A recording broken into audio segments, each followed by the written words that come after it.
नमस्ते सर। नमस्ते। अपना परिचय बताएं सर। मैं पंकज धनखड़ और ये जिला परिषद का जो 17 नंबर वार्ड है उससे मैं जिला परिषद सदस्य हूँ। अच्छा, तो सर जैसे कि उम्मीदवार 3 दावेदार खड़े हो रहे हैं, तो निर्दलीय है बीजेपी और कांग्रेस, तो सर आप किसका समर्थन कर रहे हैं? कांग्रेस का। देखो, भारतीय जनता पार्टी ये पूरा इलाका किसानों का इलाका है। दूसरे नंबर पर सबसे ज्यादा इस इलाके में आर्मी में लोग जुड़े हुए हैं, सेना में। तीसरे नंबर पर जो किसान और मजदूर जो मेहनत कश कौम है वो महंगाई की मार झेल रही है।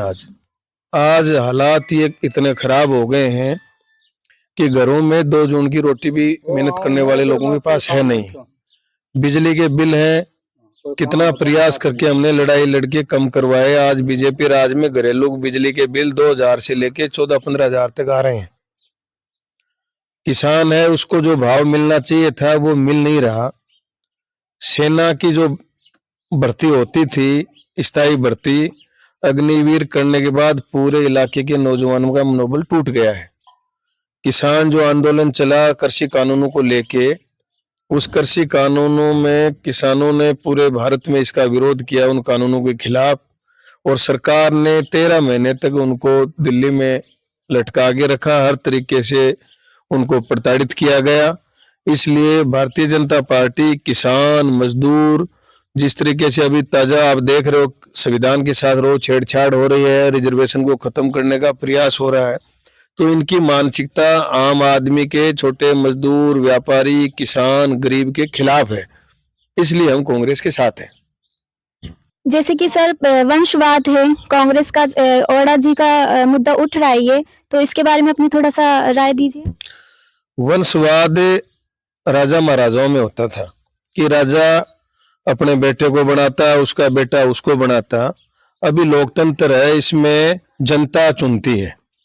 जनता आज विजेंद्र जी के परिवार को, शीशराम जी ओड़ा के परिवार को पसंद कर रही है। बहुत से चुनाव लड़े थे, मैंने भी चुनाव लड़ा, तो हम लोगों को कहाँ वोट दिए? लोगों ने 90,000 वोट इनको ठोके। पहले 1500 से जीतते थे, फिर जीतते जीतते 40,000 तक इनकी जीत पहुंच गई। तो जनता लोकतंत्र में जिसको जनता पसंद करेगी वो नेता बनेगा। तो वंशवाद नहीं है, ये लोकतंत्र है। लोकतंत्र में जिसको जनता चाहती है वो होता है। बीजेपी में वंशवाद नहीं है क्या? अरे मोदी जी के तो संतान नहीं है, लेकिन गुजरात के कितनी बार मुख्यमंत्री रहे, फिर प्रधानमंत्री रहे, तो कुर्सी कौन छोड़ना चाहता है? प्रधानमंत्री ने छोड़ी क्या?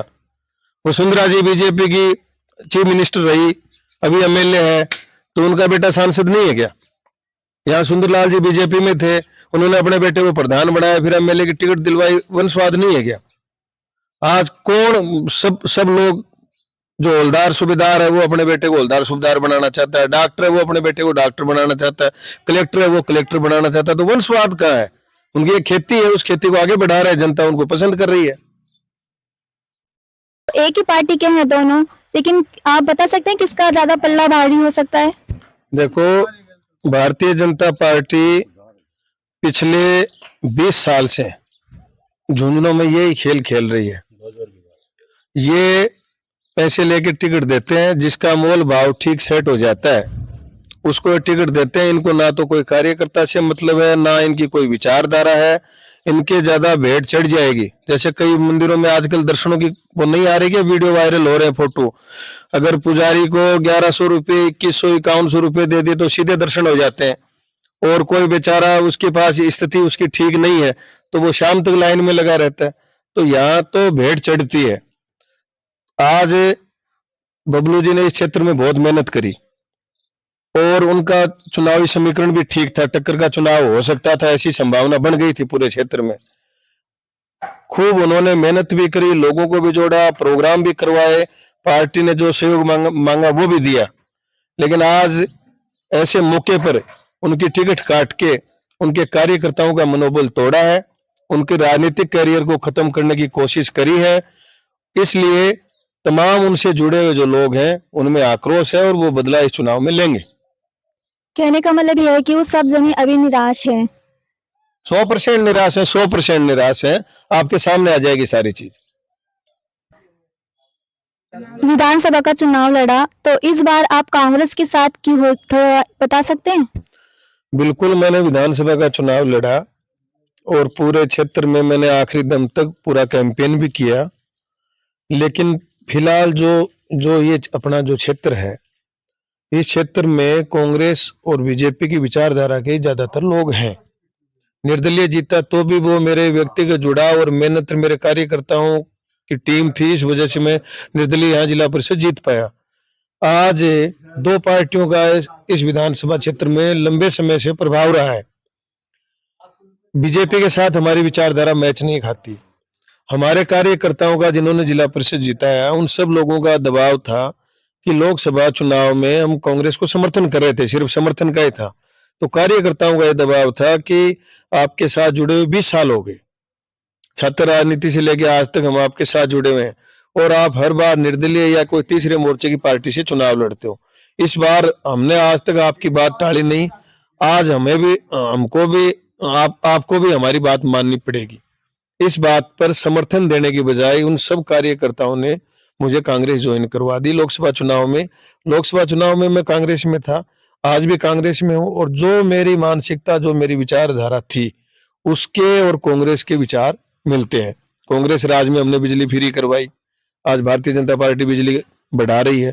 कांग्रेस राज में हमने 50-50 हजार रुपया किसानों का उसे कर्जे से पीछा छुटवाया। आज किसान की सारी जमीन बैंकों की गिरवी पड़ी है।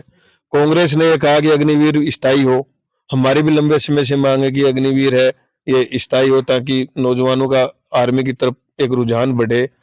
किसान आंदोलन की जो बात थी, तो किसानों के आंदोलन में कांग्रेस ने समर्थन किया, और किसानों की जो एमएसपी की बात थी, उन्होंने रखी कि अगर मौका मिलेगा और सरकार बनी तो एमएसपी हम लागू करेंगे। तो ऐसे कई ऐसे विचार हैं।